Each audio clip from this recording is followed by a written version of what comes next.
Welcome students, welcome to my next video.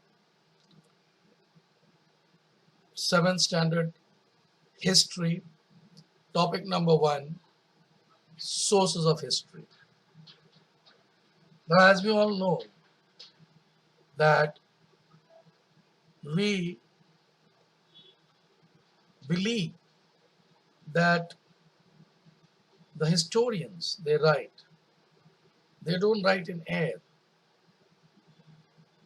They want proof, and the proof is nothing but the sources which are available with us to write history. Now as we all know, there are several sources of history, but at the 7th standard level, basically we are getting into the basic. So let us see. Before I start with my video, if you are a new viewer, please subscribe it. If your friends are not aware of this channel, please do give awareness by giving the link and asking them to subscribe. And also like the video. Your one like would be an encouragement for me. So let us start the sources of history.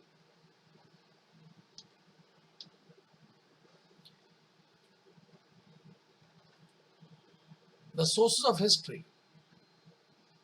Before I go to that, first we should know what is history. Now if you say history is some coherent account of all the significant event in the past, or sometimes we say history is a study of past. Now the question arises, how do we learn history? Now it's a question. How do we learn? We learn history through various means, which are called sources of history. We learn through customs and traditions. We learn through folk arts, folk literature, historical documents. So we come to know through the sources of history. Simple. Now, what are the sources? At the 7th standard level, basically we are going to focus on the 3 sources. The first one is the material sources. Second one, written sources. Third one, oral sources. Now we will see each one. What are material sources? Now as we all know,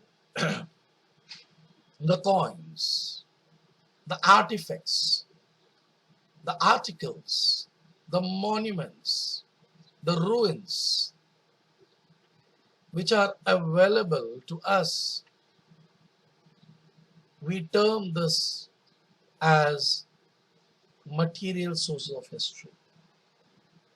Through these sources, we come to know about the history. As we all know, you can see in the picture, the temple, the chariot temple.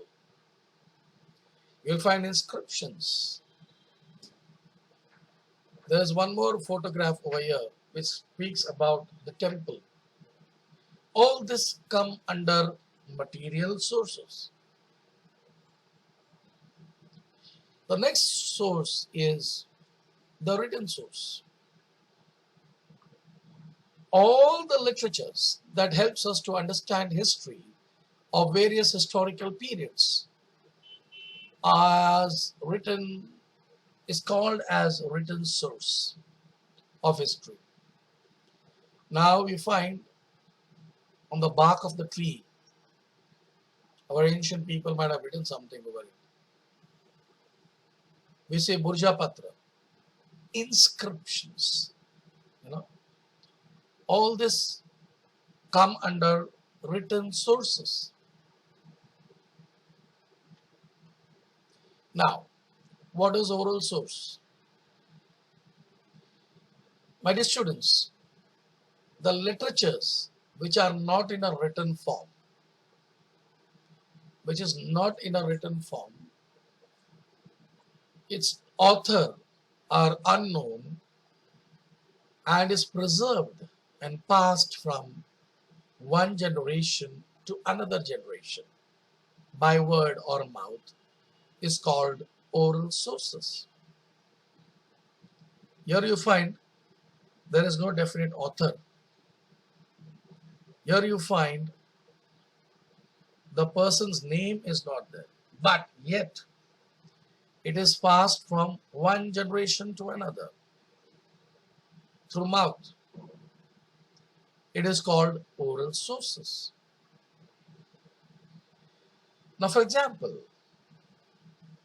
I will say bhajan. Bhajan now you get in a printed form, but previously all the bhajans which were sung, the inspirational songs, patriotic songs, it was not printed. It was passed from mouth to mouth.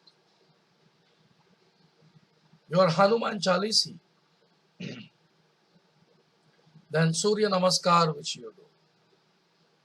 All this have been passed from mouth to mouth, from one generation to another. Our ancestors, our forefathers have passed it to the generations to come. So all this come under the oral sources. Now the sources of ancient Indian history. One is archaeological excavations. Archaeological excavations, the study of ancient places, right from Stone Age to 8th century CE. Vedic literatures, information from 1500 BCE onwards. Vedas and post-Vedic literatures, Brahmanas, Upanishads, epics of Ramayana and Mahabharata, and the Buddhist literature. They are the sources of ancient Indian history. Now, what precautions to be taken? What are the precautions to be taken while writing history? History needs to be examined critically as to know who wrote it and why and when. Who wrote it, why and when. Conclusion drawn on the basis of various genuine documents which need to be cross-checked. This is the precaution we require to take. My dear students, anything which you get ancient is not historical. It needs to be examined critically and then come to a conclusion. Now you can see here all the material sources.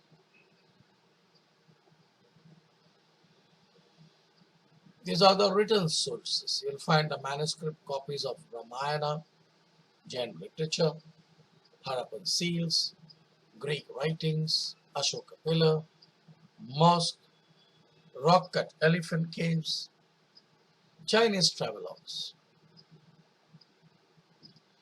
Now, there is a small activity. Pick out any one source that interests you. It may be a coin of the Gupta Empire or of Shivaji. Stick picture and information on a blank sheet. Now, what are the primary sources and secondary sources? My dear students, primary sources and secondary sources you need to know. So first is the primary source. Primary source is something that originates from the past, example coin or a monument, and which is easily available in our hand. It is not something which is in the air, which is visible to us. A book written about Mughals in the Mughal era is a primary source. See, a book written about Mughals during their Mughal era, we say it is a primary source, and it is correct. Then what is a secondary source? A book written about Mughals in 1990, which is in the 20th century, would be a secondary source because you are not in that particular, I may say, a time schedule or in that particular century where Mughals were there. You are writing it in the 20th century. So it is a secondary source. Who studies the past? Those who study the past are called archaeologists, who studies remains of old buildings, paintings, sculptures, utensils, coins, bones, which are excavated. Archaeologists are like detectives who use sources and clues to find out about the past. Now, my dear students, thus I come to an end of this video.